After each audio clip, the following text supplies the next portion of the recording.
Et si je te disais que j'avais compris le fonctionnement exact d'Instagram? Et si je te disais qu'Instagram avait mis une fonctionnalité qui était totalement cachée et connue de moins de 1% des utilisateurs qui permettait à tous les Reels d'obtenir au minimum 10 000 vues? Et si je te disais que Mark Zuckerberg et Ronaldo étaient en fait la même personne, c'est pour ça que Ronaldo est la personne la plus suivie au monde sur Instagram. Bon ok, là j'abuse un peu, mais si tu veux te développer sur Instagram en 2023 et si tu veux connaître tous les rouages et l'algorithme pour gagner plus d'abonnés, pour avoir plus d'engagement ou encore pour gagner plus d'argent, je vais t'expliquer le fonctionnement de l'algorithme Instagram en 2023 et toutes ces nouveautés de A à Z dans cette vidéo. On va voir qu'est-ce qu'un algorithme, comment il fonctionne et toutes ces nouveautés, les 3 facteurs qui vont faire que tu vas être mis en avant ou non en 2023, les tout derniers changements de l'algorithme à prendre en compte sur cette année et mes meilleurs conseils pour réussir sur 2023, les mêmes conseils qu'on a utilisés pour relancer cette page qui gagne aujourd'hui près de 500 nouveaux abonnés chaque jour. À la fin de cette vidéo, tu vas absolument tout savoir d'Instagram et de ses secrets, mais juste avant, n'hésite pas à mettre un petit like et à t'abonner.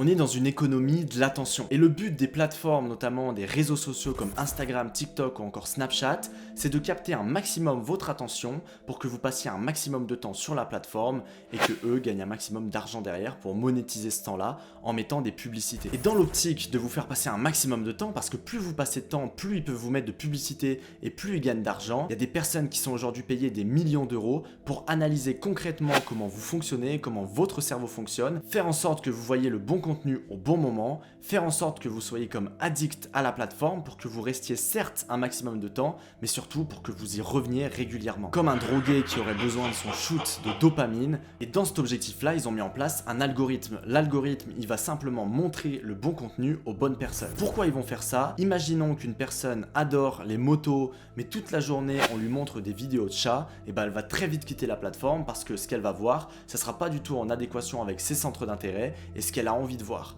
Par contre, imaginons qu'on montre à cette personne toute la journée des vidéos qui fonctionnent, des vidéos sur lesquelles elle a envie de rester, donc elle va passer du temps, et on lui soumet ce genre de contenu qui est en lien avec ses centres d'intérêt, bah ça va être super intéressant pour Instagram parce que la personne va passer beaucoup de temps sur la plateforme. Et si vous comprenez ça, vous comprenez que vous pouvez montrer votre contenu à n'importe qui sur Terre et que Instagram peut vraiment propulser vos contenus. Ça veut dire que vous pouvez poster un Reels qui va être montré à des millions, voire des dizaines de millions de personnes, et donc vous allez vous faire connaître de manière exponentielle parce que Instagram va juger que votre contenu va être intéressant et donc va le montrer à plein de personnes. Donc maintenant qu'on a compris qu'est-ce qu'un algorithme, il faut qu'on comprenne comment il fonctionne.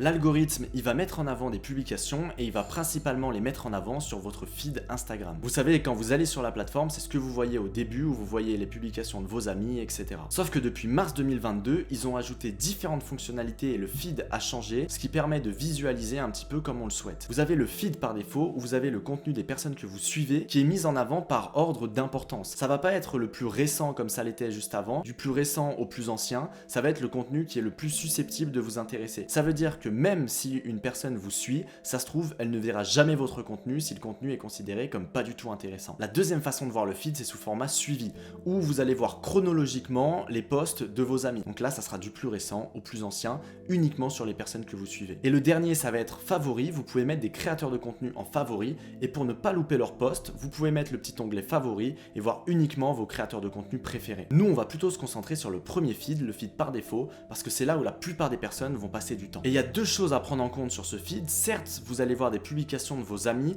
mais Instagram vont naturellement aussi vous montrer des publications qui sont susceptibles de vous intéresser, donc de créateurs externes que vous ne suivez pas encore. Ce qui est dommage, c'est que même si une personne vous suit, elle aura peut-être moins de chances de voir votre contenu s'il n'est pas pertinent. Ce qui est intéressant, c'est que si vous faites du contenu de qualité, notamment avec les conseils qu'on va voir juste après, vous pouvez être plus facilement mis en avant sur des comptes qui peuvent être intéressés par votre thématique. Et ce nouvel algorithme, il va justement décider qui a le droit d'être mis en avant ou pas, l'ordre chronologique des publications en fonction de celles qui jugent les plus intéressantes et toutes les personnes auxquelles vous n'êtes pas encore abonné qui vont être mises en avant dans votre feed Instagram. Il va donner la priorité aux meilleurs contenus en fonction de signaux ou de critères spécifiques, en mettant tout en haut les publications qui sont les plus pertinentes et en mettant tout en bas ou en cachant les publications qui le sont le moins. Et justement, comment profiter un maximum de ces signaux, c'est ce qu'on va voir juste maintenant.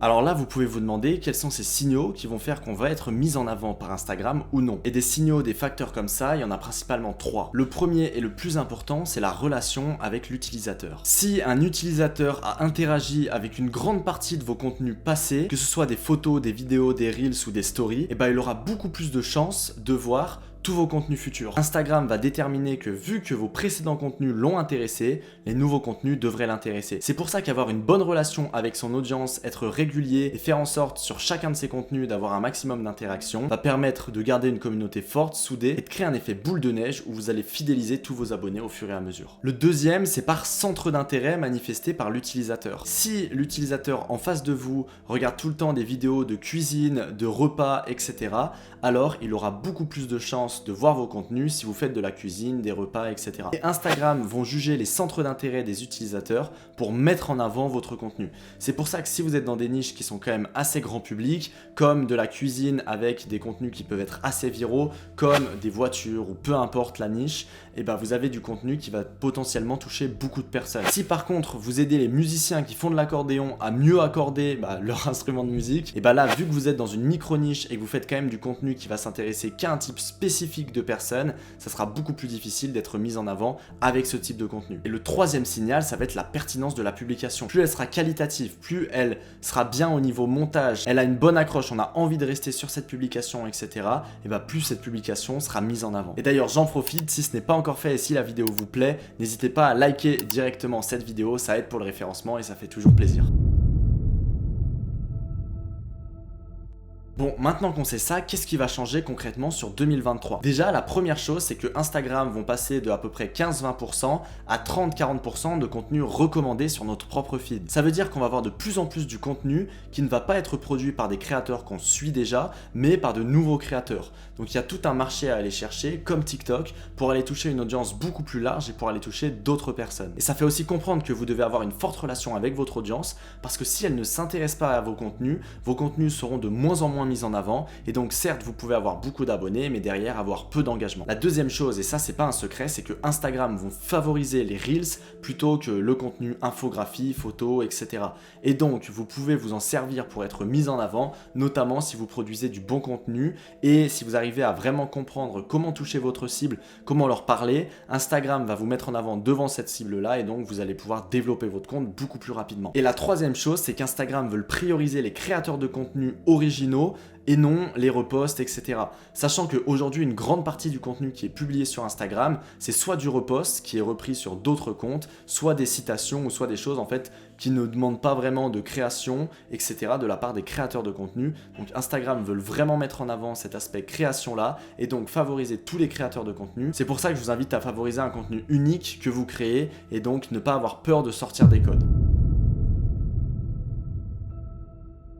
J'ai 4 conseils pour réussir sur Instagram sur 2023. Le premier, ça va être de favoriser un maximum l'engagement que vous avez avec vos abonnés, avec votre communauté et bien faire la distinction entre communauté et abonnés. Parce qu'une communauté, dans ma définition, c'est des personnes qui vont vraiment vous suivre, qui vont faire attention à ce que vous faites, qui vont vraiment être fans entre guillemets de vous, alors que des abonnés, c'est simplement un nombre et vous pouvez avoir énormément d'abonnés sauf qu'ils s'en foutent de ce que vous faites et donc ça va être beaucoup plus difficile de faire grossir votre compte de cette façon. Et plus vous allez avoir une communauté qui est active, qui suit ce que vous faites, plus Instagram va leur montrer vos contenus et donc plus par effet boule de neige, vous allez avoir de l'engagement, vous allez grossir en termes de communauté parce que s'il juge que ça fonctionne sur cette communauté, il va montrer votre contenu à beaucoup plus de personnes.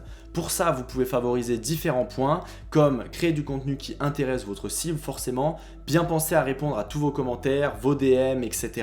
Cherchez à créer un maximum d'interaction et d'engagement avec votre communauté. La deuxième chose, ça va être de respecter toutes les règles un peu basiques d'Instagram, c'est-à-dire être régulier sur le contenu. Forcément, Instagram préfère une personne qui est régulière et donc ils vont naturellement vous mettre en avant beaucoup plus facilement. S'adapter au code de la plateforme et ne pas faire n'importe quoi comme utiliser des robots pour avoir plus d'abonnés, etc. etc. Et donc tous ces points-là qui étaient essentiels pour développer un compte Instagram ces précédentes années le sont encore plus cette année sur 2023. L'autre chose, ça va être de créer un contenu qui est assez clair, où Instagram va pouvoir identifier clairement qui est-ce que vous voulez toucher avec ce contenu pour vous mettre en avant naturellement devant votre cible, et un contenu que j'appelle un peu puissant, donc qui va respecter les différents cadres d'un contenu qui fonctionne sur Instagram avec un bon hook, donc une bonne accroche pour faire en sorte que la personne reste, un contenu qui soit clair, concis et précis pour que la personne ait envie de le consommer jusqu'à la fin, avec de l'émotif pour faire en sorte d'engager la personne, avoir un maximum d'interaction et faire en sorte que l'algorithme Instagram vous mette en avant. Bon, j'espère que cette vidéo vous a plu et vous aura permis de comprendre comment fonctionne l'algorithme Instagram, quels vont être les changements qui vont être opérés sur cette nouvelle année 2023 et comment vous pouvez en tirer un maximum profit pour vous développer sur ces réseaux sociaux là. Si la vidéo vous a plu, n'hésitez pas à la liker. Si vous n'êtes pas encore abonné aussi, je vais sortir pas mal d'autres vidéos pour vous aider à comprendre Instagram. Donc je vous invite à vous abonner. Nous, on se retrouve très vite pour une prochaine vidéo. C'était Mathis. Ciao.